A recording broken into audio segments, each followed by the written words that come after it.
नमस्कार दोस्तों, ANV creation कहानियाँ चैनल में आप सभी का स्वागत है। हमारे चैनल पर आपको अलग अलग प्रकार की कहानियाँ सुनने को मिलेंगी। आज जो कहानी मैं आपको सुनाने जा रही हूँ उसका नाम है गिल्लू। अचानक एक दिन सवेरे कमरे से बरामदे में आकर मैंने देखा 2 कौवे एक गमले के चारों ओर चोंचों से छुआ छुआवल जैसा खेल खेल रहे हैं। निकट जाकर देखा गिलहरी का छोटा सा बच्चा है जो संभवतः घोंसले से गिर पड़ा है और अब कौवे जिसमें सुलभ आहार खोज रहे हैं वह निश्चेष्ट सा गमले से चिपटा पड़ा था। सबने कहा कौवे की चोंच का घाव लगने के बाद यह बच नहीं सकता, अतः इसे ऐसे ही रहने दिया जाए। परंतु मन नहीं माना। उसे हौले से उठाकर अपने कमरे में लाई। फिर रुई से रक्त पोंछकर घावों पर पेनिसिलिन का मरहम लगाया। रुई की पतली बत्ती दूध से भिगोकर जैसे तैसे उसके नन्हे से मुंह में लगाई, पर मुंह खुल न सका और दूध की बूंदें दोनों ओर ढुलक गई। कई घंटों के उपचार के उपरांत उसके मुंह में एक बूंद पानी टपकाया जा सका।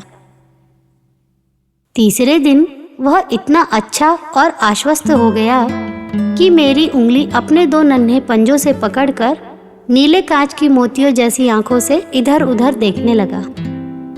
3-4 मास में उसके स्निग्ध रोएं, झब्बेदार पूंछ और चंचल चमकीली आंखें सबको विस्मित करने लगी। हम उसे गिल्लू कहकर बुलाने लगे। मैंने फूल रखने की एक हल्की सी डलिया में रुई बिछाकर उसे तार से खिड़की पर लटका दिया।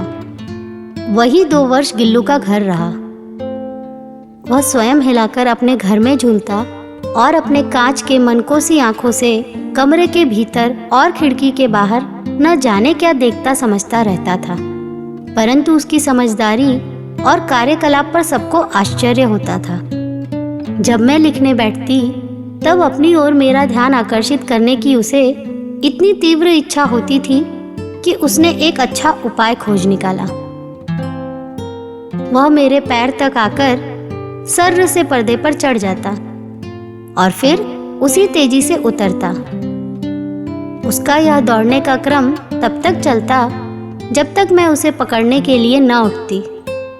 कभी मैं गिल्लू को पकड़कर एक लंबे लिफाफे में इस प्रकार रख देती कि उसके अगले 2 पंजों और सिर के अतिरिक्त सारा लघुगात लिफाफे के भीतर बंद रहता। इस अद्भुत स्थिति में कभी कभी घंटों मेज पर दीवार के सहारे खड़ा रहकर वह अपनी चमकीली आंखों से मेरा कार्यकलाप देखा करता। भूख लगने पर चिक चिक करके मानो वह मुझे सूचना देता और काजू या बिस्कुट मिल जाने पर उसी स्थिति में लिफाफे से बाहर वाले पंजों से पकड़कर उसे कुतरता रहता। फिर गिल्लू के जीवन का प्रथम वसंत आया। नीम चमेली की गंध मेरे कमरे में हौले हौले आने लगी। बाहर की गिलहरियां खिड़की की जाली के पास आकर चिक चिक करके न जाने क्या कहने लगी। गिल्लू को जाली के पास बैठकर अपनेपन से बाहर झांकते देखकर मुझे लगा कि इसे मुक्त करना आवश्यक है। मैंने कीले निकालकर जाली का एक कोना खोल दिया और इस मार्ग से गिल्लू ने बाहर जाने पर सचमुच ही मुक्ति की एक सांस ली। इतने छोटे से जीव को घर में पले कुत्ते बिल्लियों से बचाना भी एक समस्या ही थी। आवश्यक कागज पत्रों के कारण मेरे बाहर जाने पर कमरा बंद ही रहता है। कॉलेज से लौटने पर जैसे ही कमरा खोला गया और मैंने भीतर पैर रखा, वैसे ही गिल्लू अपनी जाली के द्वार से भीतर आकर मेरे पैर से सिर और सिर से पैर तक दौड़ लगाने लगा। तब से यह नित्य का क्रम हो गया।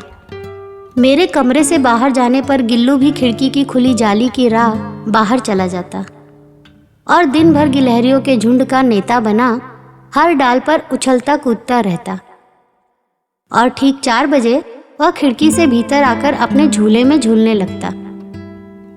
मुझे चौंकाने की इच्छा उसमें न जाने कब और कैसे उत्पन्न हो गई थी।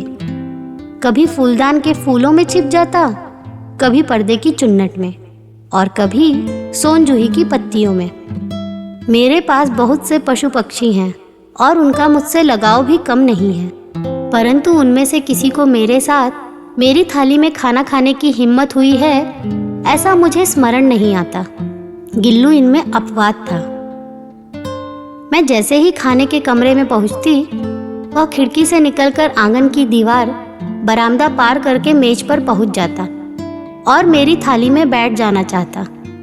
बड़ी कठिनाई से मैंने उसे थाली के पास बैठना सिखाया, जहां बैठकर वह मेरी थाली में से एक एक चावल उठाकर बड़ी सफाई से खाता रहता।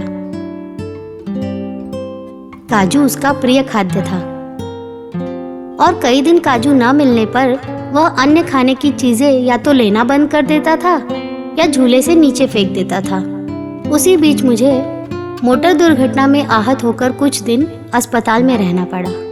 उन दिनों जब मेरे कमरे का दरवाज़ा खोला जाता, गिल्लू अपने झूले से उतरकर दौड़ता और फिर किसी दूसरे को देखकर उसी तेजी से अपने घोंसले में जा बैठता। सब उसे काजू दे जाते, परंतु अस्पताल से लौटकर जब मैंने उसके झूले की सफाई की तो उसमें काजू भरे मिले, जिससे ज्ञात होता था कि वह इन दिनों अपना प्रिय खाद्य कितना कम खाता रहा। मेरी अस्वस्थता में वह तकिए पर सिरहाने बैठकर अपने नन्हे नन्हे पंजों से मेरे सिर और बालों को इतने हौले हौले सहलाता रहता कि उसका हटना एक परिचारिका के हटने के समान लगता। गर्मियों में जब मैं दोपहर में काम करती रहती तो गिल्लू ना बाहर जाता न अपने झूले में बैठता। उसने मेरे निकट रहने के साथ गर्मी से बचने का एक सर्वथा नया उपाय खोज निकाला था। वह मेरे पास रखी सुराही पर लेट जाता और इस प्रकार समीप भी रहता और ठंडक में भी रहता। गिलहरियों के जीवन की अवधि 2 वर्ष से अधिक नहीं होती, अतः गिल्लू की जीवन यात्रा का अंत आ ही गया। दिन भर उसने न कुछ खाया न बाहर गया। रात में अंत की यातना में भी वह झूले से उतरकर मेरे बिस्तर पर आया और ठंडे पंजों से मेरी वही उंगली पकड़कर हाथ से चिपक गया, जिसे उसने अपने बचपन की मरणासन्न स्थिति में पकड़ा था। पंजे इतने ठंडे हो रहे थे कि मैंने जाकर हीटर जलाया और उसे उष्णता देने का प्रयत्न किया, परंतु प्रभाव की प्रथम किरण के स्पर्श के साथ ही किसी और जीवन में जागने के लिए वह सो गया। तो दोस्तों, ये थी आज की कहानी। अगर कहानी पसंद आई हो तो चैनल को सब्सक्राइब करना ना भूलिएगा। इसी प्रकार की अन्य रोचक कहानियाँ सुनने के लिए हमारे साथ जुड़े रहें। धन्यवाद।